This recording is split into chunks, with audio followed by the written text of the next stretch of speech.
Okay, with the creation of the swap chain in the last lesson, we also created the images. The images are going to be our frames that we render to. Similar to how with the logical device we also created the queues.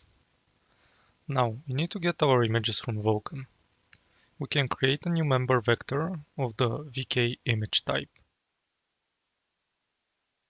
I will also use this time to add a few more members like the selected surface format, the present mode, and finally the extent.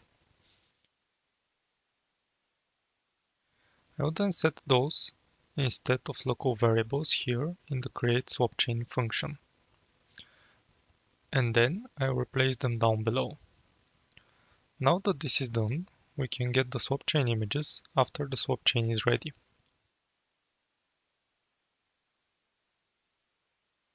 We already know the image count that we requested, so we can resize the vector to the required size, and then pass it to the vk getSwapChainImages function.